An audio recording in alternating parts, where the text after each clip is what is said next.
Excellent. Thank you. I now welcome to give evidence today Mr Wood, Mr Reynolds, Mr White, who's appearing on teleconference, and Mr Ritter.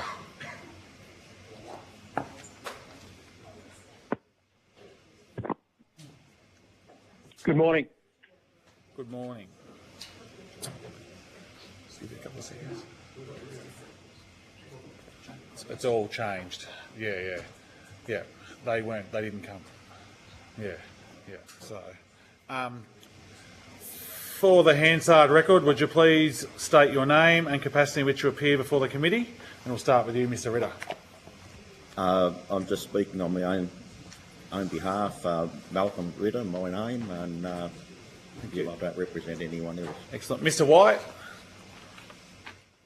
Yeah, it's Tim White. I'm the president of Valley Alliance. We're a community group in the northwest around Tamworth with 270 members. It's a not-for-profit organisation made up of farmers, hobby farmers, and some villagers. Thank you, Mr Wood. Nigel Wood, I'm here on my own behalf.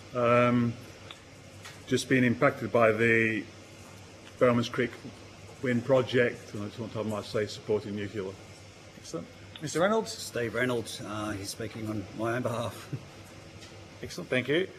This hearing is a legal proceeding of the Parliament. The giving of false or misleading evidence is a serious matter and may be regarded as a contempt of Parliament. The evidence given today will be recorded by Hansard and attracts parliamentary privilege. Before I invite you to make a brief opening statement, and then we proceed to discussions, would you please state if you're a current or former member of a political party or a union or an investor in the renewable or nuclear industries? Mr Ritter.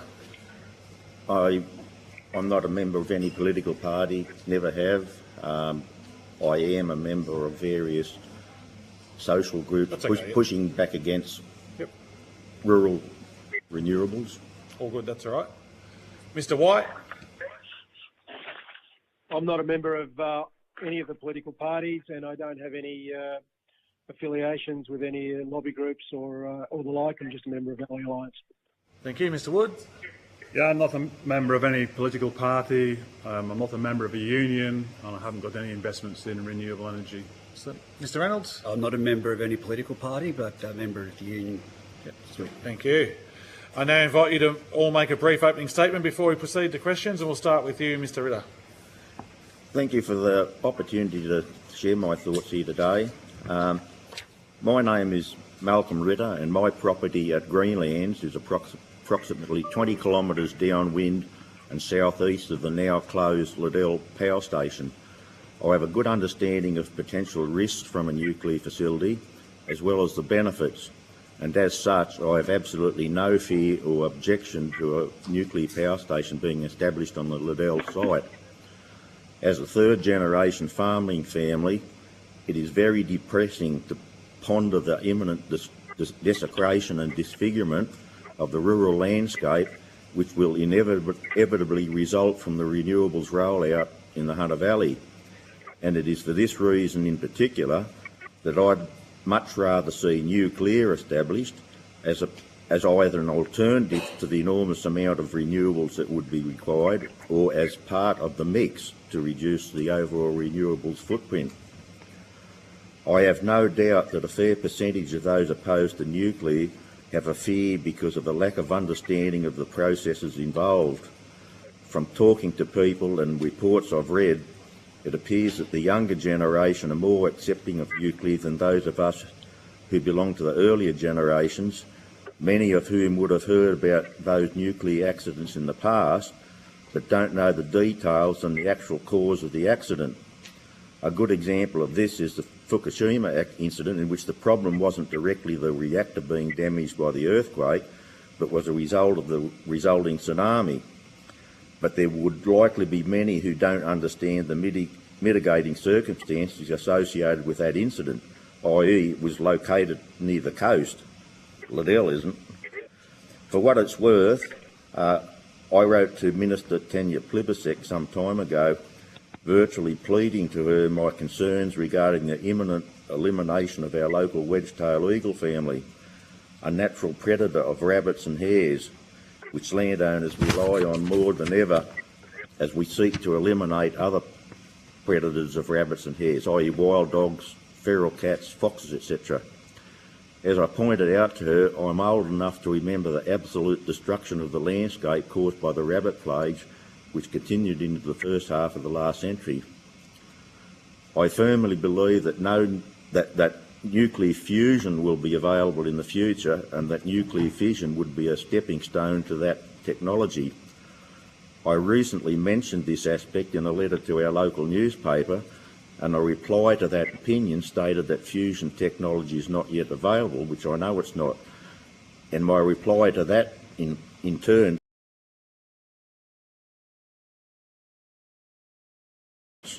is not yet available either. That is the end of my... Thank you, Mr. Ritter. Mr. White, and can I just remind all people online to make sure they put their devices on mute when they're not speaking, please?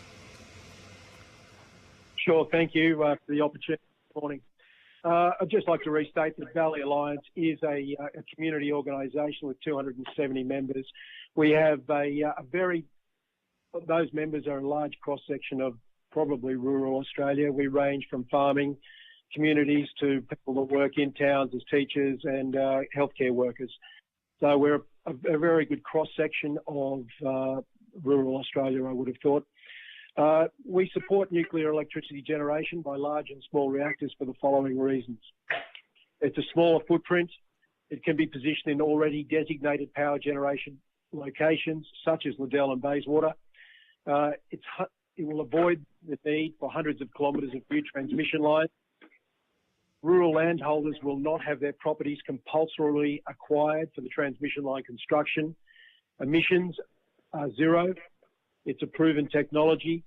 It's a reliable technology that is available 24/7 days of the week with no need for the firming issues that come with renewables. It is not weather dependent. It is currently covered under nuclear facilities, are currently regulated heavily by the Australian Radiation Protection and Nuclear Safety Agency and other international organisations such as the International Atomic Energy Agency. The opportunities for nuclear energy to provide employment opportunities is great, and I think that the skilled personnel that we required that are already in the existing mining industry would easily transfer their skills across to nuclear generation. The time to construction, while discussed there earlier on the line, it looks like it can be an average of 7 to 10 years. They can remain in operation for a much longer period than renewable energy and are far more cost effective. Nuclear energy is in operation in over 50 countries in the world currently, and including first world countries such as Germany, France, America, Sweden, just to name a few. We already have a nuclear research facility in Sydney, and it's been operating for 66 years without incident. There are currently 440 nuclear reactors operating throughout the world, generating electricity. Added to that, Australia has 33% of the world's uranium supplies. The fact that it could be a fantastic new industry for Australia where we could lead the world must be considered in this transition. Thank you, Mr. On the other hand, thank you. Thank you, Mr. White. Mr. Wood? Yeah, I own a grazing property at McCulley's Gap with my wife. We will be impacted by the Bowman's Creek Wind Project. I used to be a general manager in the coal mining industry, retiring a couple of years ago, and part of that role was reviewing capital spend, operating cost, life of asset assessment. My wife and I live approximately 20 kilometres as the crow flies from Liddell Power Station, or the old Liddell Power Station site, and we'd have no trouble at all with nuclear was built on that site. We'd actually welcome it. There's no CO2 emissions from nuclear, and it's a small footprint compared with renewables. Some of the areas I'd like to cover are cost, capital cost, and consultation. We've lived the nightmare of consultation for renewable energy since 2018. That is reality. So just on cost, what I've done, you have to start somewhere, so I've done a comparable cost against Snowy 2 versus nuclear power. The Snowy 2 is a battery, and the power has to come from somewhere. Using the Snowy Hydro business case that was released in May 2024, it will have an output of 5,300 gigawatts per year.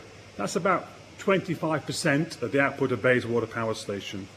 There's been a lot of numbers bandied around, but the reality is with transmission lines, Snowy 2 will cost $25 billion. That is only part of the story. You get $25 billion to build the facility and the transmission lines. The battery has to be charged. Using their business case at 2,000 megawatts of output, that gives an efficiency of 67%. So it actually requires, to get the 5,300 gigawatts out of it, it requires nearly 8,000 gigawatts of power to replenish the water in the top dam, and that will take nearly 11 hours per day. Where does that power come from? And I've done the numbers on wind turbines. 5 megawatt wind turbines have an efficiency of 30% and will produce 13,140 megawatts per year. It will require 601 5 megawatt wind turbines to recharge the battery at Snowy 2. What will that cost? They're about $12 million each when you put in the transmission, like the transmission line cost feeding into each site and everything, about 7.2 billion. So straight away you've got 32.2 billion building a facility with 25% of the output of Bayswater. And you start using the Bowman's Creek Wind Project. It's 12 Bowman Creek Wind Projects. Bowman's Creek Wind Project is about 15,000 hectares. It will need 180,000 hectares of wind turbine land disturbance, if you like, but impacted to produce the power out of Snowy 2. How the hell does that add up? It doesn't just add up. And you start looking at the $32 billion, it's nearly $1,200 for every single person in Australia based on a population of 29 million. We just clicked over 29 million a lot longer ago. Will the 5,300 gigawatts be available? I've assessed it at a high level, and I think Snowy 2 will actually struggle getting 5,300 gigawatts, but that's another story.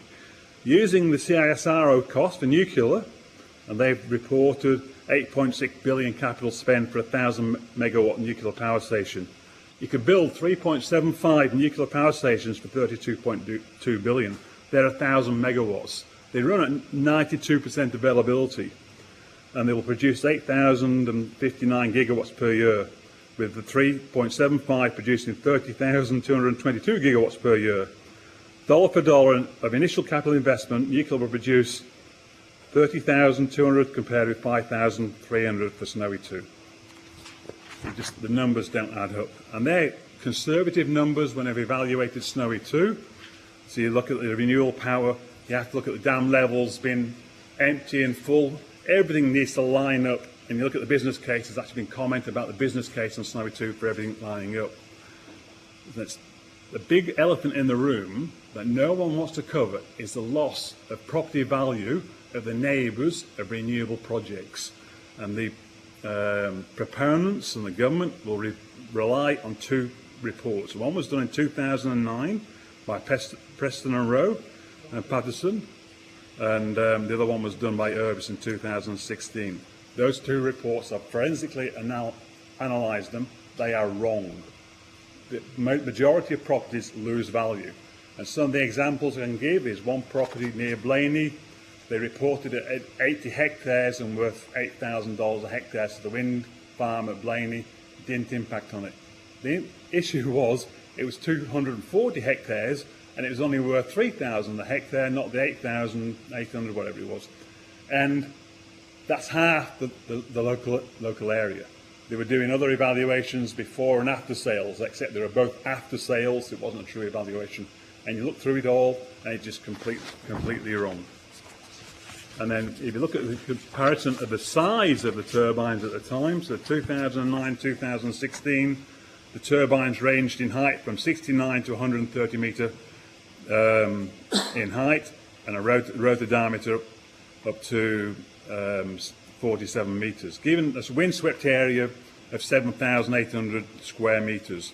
The Bowman's Creek project has a wind tip height of 220 metres, more than double that height, higher than the Sydney Harbour Bridge, twice as high as the Sydney Harbour Bridge. The windswept area is 21,000 square metres, the same size as the Sydney Cricket Ground. And you're telling me it won't impact on my property of my value? I will see 20 from our home. All right? The reports are wrong, and the governments are not bothering. On consultation, said to live the nightmare.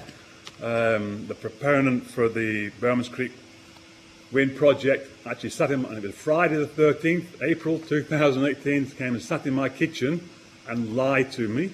I didn't know they were lying at the time. They said they wanted to just run power lines through our place. We wouldn't see any infrastructure at all. The only problem was, within 2 months, they built an illegal wind monitoring tower, which is 120 metres tall, and we could see it from our home. Wouldn't see anything. And then when the plans start coming out, we will see 20 turbines towering up to 600 metres higher than our house. The res zone for the Hunter was actually put up for evaluation, if you like, feedback. 4 weeks. People had 4 weeks of feedback. There was no consultation. People didn't even know it was happening. It was announced. Oh yeah, it's all been announced. And that wasn't just common for the red zone around here, the Hunter Central Coast. I spoke to other people, and it was the same there as well. So people talk about Peter Dutton not consulting people in the nominated areas. It's a bit of an egg and chicken. You go, what comes first? Do you say this is what we're looking at and then consult, or how do you consult without getting out there? But with the res, there wasn't any consultation. This was it. There was no opportunity to say we don't want it because we don't want it. All right. There was a lot of other stuff. I was on the CCC for the project. The CCC was banned. I actually complained when the chair called me xenophobic because I asked who would be purchasing it from the proponent, because they had a history of getting something approved and selling it to foreign companies. The chair called me xenophobic, and then that was actually published in the minutes. When I complained to the Department of Planning, New South Wales Department of Planning, they disbanded the CCC, so there was no more consultation. Some members of the public, neighbours who will be adversely impacted by the project, were told in consultation by the New South Wales Department of Planning, and the bloke was Clay Preshaw, that they wouldn't recommend approval of the project unless they had neighbour agreements with the people who would be adversely impacted. I was offered a neighbour agreement. It's obnoxious. We were never going to agree to them. And I can give you copies if you want, or I can provide copies of what I was provided with. But they wanted the right to renegotiate your mortgage. You couldn't sell your property, freehold property, couldn't sell your freehold property unless they gave you permission. And it just goes on, the big list of things. And for $6,000 a year, and to see 20 turbines, could never ever complain about anything. They could move the turbines next to your house, could never complain. And we said, well, we're never going to, but the department told us, well, we won't recommend approval. That was just a lie. They did. And it wasn't just me, there's piles of people.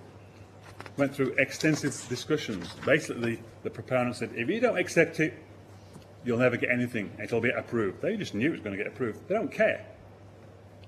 There's got stage 2 happening now for the Bowmans Creek stage 2. And the towers are 270 metres tall. I've asked for consultation. I've heard nothing at all. Thank you, Mr Wood. Mr Reynolds. Yeah, thank you, Mr Chair. And as you know, we've spoken quite frequently about this debate previously. And I just want to speak to, I wish we were here talking about a new Healy coal-fired power station in our region, actually, but to be here talking about the nuclear side of things. I've speak face-to-face with a significant number of the community since this was addressed, the same as the Liddell announcement, the same as the BHP announcement. Overwhelmingly, and as it was reported by the Newcastle Herald journalist, Mr Speaker, that Muswellbrook was more in favour of a nuclear. We have a very power, energy literate community. I do not believe in what was said previously, and I just want to reassure the people of Muswellbrook that technology will not take away the jobs and end up with fewer jobs here. We've got a great elected council that will make sure that we have the jobs moving forward here and the manufacturing jobs. To say that we're going to be a town with no jobs, not correct. The power bills at the moment, and this is one thing that hits home with all of us, we want to talk about the power bill and the cost of living. Currently, from personal experience, I can speak to, we've put on solar on our house, and I'm asking, we've put solar on our house. Our power bill has not gone down. If anything, it's still increasing. We've taken every measure, had electricians at our house to go over and try and assist us to do it. We don't have a pool. We don't have the luxuries of that or any others. We've got a ducted air conditioning that doesn't go all the time. Our electricity bill is still sitting at $1,200 a quarter. and that's recently after being assisted. So what we're looking at and what we're asking for in generally is a balanced energy mix right across the sector, and that includes bringing in something like nuclear that is meeting and ticking all the boxes with regards to the carbon emissions, that provides the steady full-time jobs, and is also protecting our farmland. To put it into, from a Greens for Nuclear report, nuclear plants require less land compared to solar farms. To match the output of a nuclear facility like Hinkley Point, approximately 80 square miles of solar panels would be needed. So when it comes to the wind towers, I don't believe that that's the way of the future. I believe that, yes, solar is, but we need to protect our prime farmland from these situations. That is a massive part. The community benefits. We talk about us now here in Muswellbrook, living in what is the energy capital of Australia, New South Wales, and everyone acknowledges that. The fair share is not there for our community. Council is still fighting. There are several different funds available that will be, we talk about the coal, that's why I stepped down from council, but we have the future fund type set up that, you can help me there, sorry, Dan, that the mining industry for funding the community, but we don't see any funds from that. Over the past 3 years, I've calculated council is over $30 million behind since the removal of a state-based resources for regions product. We've got a strong history here, and we're very passionate about the industries, and we want to be that main place moving forward. The opportunity for job retention and creation is in a transitioning economy is very important. While renewables will play a vital role in our energy future, moving too quickly down this path without adequate backup solutions could jeopardise job stability and economic stability. Without a doubt, the renewable sector, though growing, does not yet offer the same volume of stable, highly paid jobs as traditional or nuclear energy sectors. So we need a carefully balanced approach that will ensure that the shift to renewables does not leave our community facing economic decline or energy reliability issues. We must apply some common sense to our energy policies, ensuring that we do not outprice our children's future or hinder their ability to compete in a global economy. High energy costs driven by policies that limit the full range of energy options can have a detrimental effect on our economic position, and that's not what we want here for our people in Muswellbrook, and as we heard in the previous statement, they will lose jobs. More recently, there was an announcement of $1.3 billion for an energy hub just down the road that would be approximately 6 jobs. There's a lot in construction. Everyone's talking about all the construction jobs for all types of work being in the renewable sector, but 6 jobs for a $1.3 billion investment. Whether that's private, it doesn't matter, but that speaks volumes. So our community needs policies to prioritise energy security, and I'm asking to cut that tape now and put forward a business plan to show us how nuclear or the likes can assist us with a mixed, in a fair share, in a balanced energy mix. We need job creation for Muswellbrook. When the coal mines and everyone in Sydney sits there and says that we should be shutting down coal mines, tell that to the 600 families. 500 people employed currently at AGL out there at Bayswater earning approximately $1,500 on average, losing their jobs for not like-for-like jobs but lesser paying jobs, and telling the children that that's fine, the jobs will come around, we're just waiting for the construction. So sick and tired of being the poor cousin that's providing all the mix for Sydney and the metropolitan areas. It's time that they really heard us on the ground here and not just listen to respond.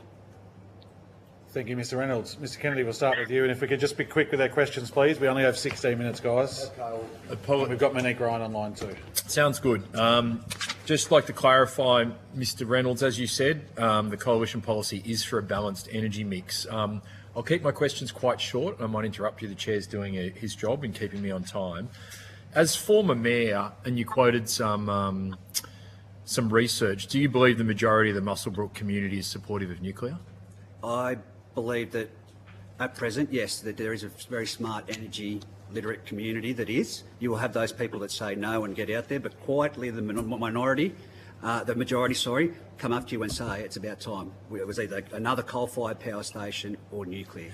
The previous panel, we heard some evidence from Mr Woolley that there'd be fewer jobs. I think Mrs Hadaway said, oh no, there's 3,000 jobs. I didn't catch the exact area she said. Are you aware of, what evidence do you think is right in the community? Is Mr Woolley right when he said there's far fewer jobs from the renewables transition, or was Ms Hadaway correct? Mr Woolley is correct, and that's as I just stated there with the energy hub. We are, and I have full faith in our local council in now and moving forward to attract jobs and investment into this area. But when it comes to the renewables specifically that you're speaking to, as I said, $1.3 billion was announced on NBN the other night for 6 jobs. So there aren't the jobs there in the renewables. We need to get manufacturing and large-scale industry happening here, and to do that we need stable power. Thank you, Mr Reynolds. One last question for you, and then I'll go to the others for a quick question.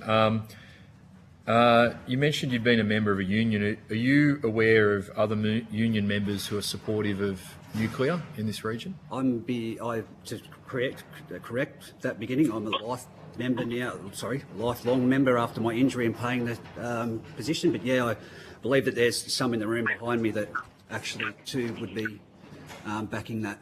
And yes, correct. Yeah, so you are seeing union members. Okay, fantastic. Mr Wood and Mr Ritter, are you aware under the livestock production assurance accreditation that the government does for grazing livestock, there's a question 2.8 for you to be accredited to graze livestock. Do livestock have access to leaking electrical transformers, capacitors, hydraulic equipment, solar panels, wind turbines, coal gas seam structures or coal mine waste? We have to click yes or no. Is that affecting livestock owners in the area? It will. It will. I'm not a livestock owner anymore. My son's taken over the property, but I can see that being a big issue. I'm aware of that, and I'm not sure if it will impact. The turbines haven't been built yet at the Bowmans Creek Wind Project. The closest turbines are less than a kilometre from my boundary, and I am aware that waste from the turbines, as they erode, will blow more than 1 kilometre. So I've got to do some homework to see whether I have to declare it or not, and if that will impact on my profitability. I think, yeah, if your livestock have access to that, I think you have yes, and that may mean that you're unable to graze livestock. Travel a kilometre. Yeah. So I'll have to spend some of my money to analyse whether I will be impacted by residue from the turbine blades, because they do erode, and whether that will then have to be declared. And if you answer yes to this question, yes, from the government, are you aware whether they'll give you compensation if you can no longer graze livestock there? I'm not sure if you get compensation or not. Okay, yeah, either am I. I don't think so. I think you just have to declare it. Yes. And then the last resident described, Mr White, perhaps a question for you on the phone, the local consultation as disastrous on the intermittent energy rollout. I think you mentioned you represent 270 members. Can you just comment on that, what you're hearing across your 270 members on that rollout? Yeah, sure, absolutely. And just harking back to your previous question, I'm a large-scale commercial sheep grazier, and yes, the LPA accreditation is a significant issue to us with regard to transmission lines and wind farms on our properties. So, and it could definitely inhibit production and our ability to be involved in these different accreditation programs that are undertaken by abattoirs and processors. But again, onto your question about social licence and the consultation that's been going on, it has been one of our main issues with regard to Energy Co, and we met with the Minister last weekend about this. It's been a disgrace. And the consultation, the bullying, everything that's gone on has been a massive overstepping of government powers when involved with these transmission lines. Can you say more on that? Just as being a description, what are some of the vignettes and stories, and how would you contrast that versus a 2.5-year consultation process around nuclear with independent people from government to get the community's buy-in before the final decision is made, which the coalition has announced? Look, I can't speak to the consultation process for nuclear at this stage, but I can say that with regard to what would have been put through so far, we have, for instance, had Energy Co personnel arriving on properties unannounced and sitting down with people and saying, listen, if you do not take these lines as we are suggesting, we will put them on, we will compulsorily acquire your land and you will have to put up with it regardless. We've had comments along the lines of, it's like a death in the family. You'll have to get over it regardless of what you like. So put up with it or, get on with it. We've had, look, I cannot overstate the mental health issues that are going on within the community.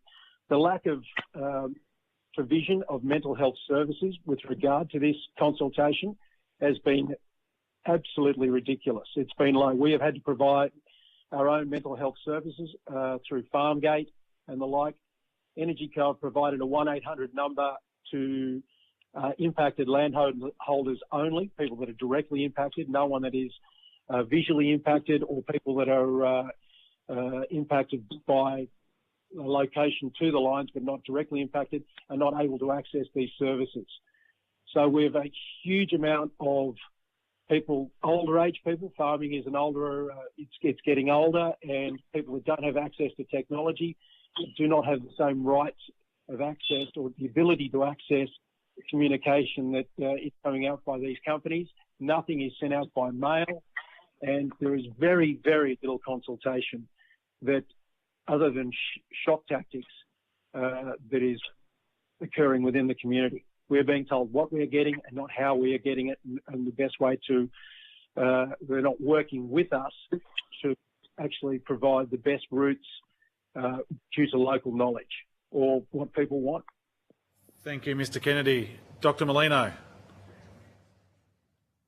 Oh, thanks, Chair, and thanks very much to all of you for your evidence. I just wanted to follow up, and I think it's Mr Wood and Mr Reynolds who I've been hearing talking about consultation and social licence, and I think both of you have raised some challenges with the current process in relation to some renewables projects. I just wanted to ask, are you aware a lot of the core elements of the consultation process that is currently being used for renewables was set up by the previous government, by the previous Liberal National government? Oh, mate, it's Steve Reynolds speaking. Look, it wasn't me that brought it up, might have been one of the other two, but at the moment, it's not a matter of looking at it, who done it. It's about having a collaborative approach moving forward. I'm just speaking from the community perspective of the ratepayers that come to me about this. So, it could be the fault of the previous government or current government. We just want someone to put their hand up and lead the way. I can answer that. We had Energy Co come into our house just over 12 months ago now. They attached a black plastic bag to our gate, and we got an envelope inside it telling us they'd been on our property and assessed it, and if we wanted more information we should give them a ring and organise a meeting. So I gave them a ring, asked if they would pay for a lawyer. They refused, so I told them I would be audio and video recording the meeting.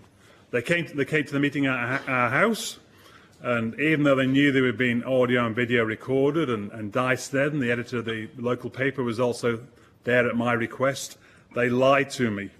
And they said they'd like to have an access agreement with me, and they just wanted to have a walk around the property to have a look. They want to put 4.5 kilometres of power line, transmission line through our property. And I said, well, I'm not agreeing to anything unless I get some legal advice that you refuse to pay me. And then I went to a meeting in Scone just over a week later, and there's a flyer there, field investigations, land access agreements, and there's literally item after item after item they can do under a field investigation: auger drilling, test pits, comb penetration test, site test, boreholes, and it goes on, noise monitoring, utility hydrology investigations. And protecting your property, we will make every effort to ensure investigation work is carried out to safely and minimal disruption to your property. No compensation, just come marching in. So they lied about it, and then that's what they want to do. They haven't been on my property, on that property. They trespassed on another property, and I caught them, and I burned up about that. That is consultation on how not to do it, and it's just on and on and on. Like I said before, we're living in the nightmare. Final question, Dr. Molina. No, I hear about a lot of the issues that are going on. I guess I'm just raising this because the opposition is saying that with a potentially very controversial form of energy, they're going to have a 2.5-year process. But a lot of the aspects of the process that you're talking about, for example, Energy Co and its role, was in fact set up under that previous government. So just going to the question, I suppose, of how credible the future process will be. And just one specific aspect of the policy that's been announced that has been raised as potentially problematic, and that is the fact that as part of their process, they've announced the sites at the start of the process, and then there will be consultation afterwards. But the sites, in a sense, are given as a fait accompli. An expert in social licence who gave it to us last week said that it's absolutely critical that communities feel that they have the potential to say no to a process like this, and that there needs to be what she called voluntarism. Would you agree that if there is going to be engagement with the community, it needs to be genuine and the community needs to be able to say no? 100% correct. Yes, it does need to be that way. Not these, also these little bespoke areas where they can go and speak. General community consultation needs to be done. I forgot the royalties for rejuvenation and royalties for regions funding just then, Mr. White. We all make mistakes, but we all learn from them. So I'm hoping that any consultation moving forward will be much better. As long as it's balanced consultation, because we're not getting balanced consultation now. We've been told by the renewable energy proponents, this is it. There isn't any consultation. We've been told by the New Nationals, this is it. You will do as you're told. They came to my house and I said, how do you work out where the perimeter of my garden is? I will tell you where your garden is. Oh, rightio, thank you very much. We will tell you how many turbines you will see and how you'll be impacted. And I go, well, it doesn't comply with your legislation.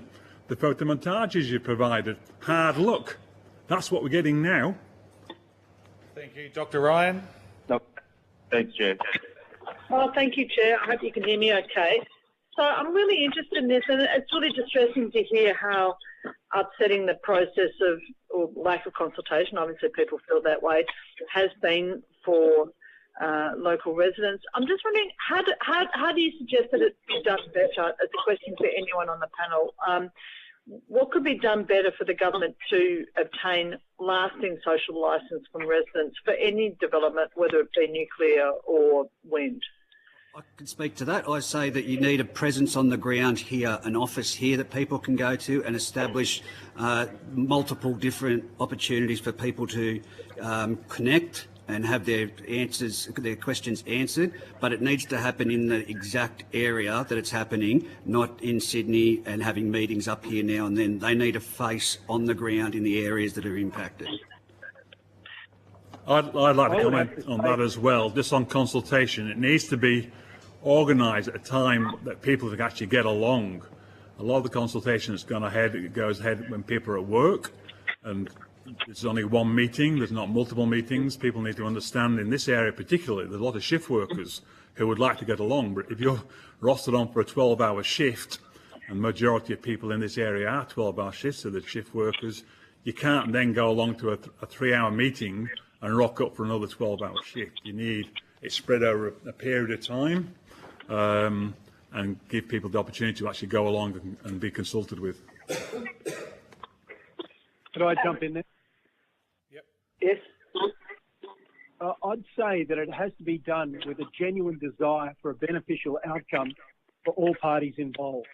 Currently, with Energy Co, that is not the case.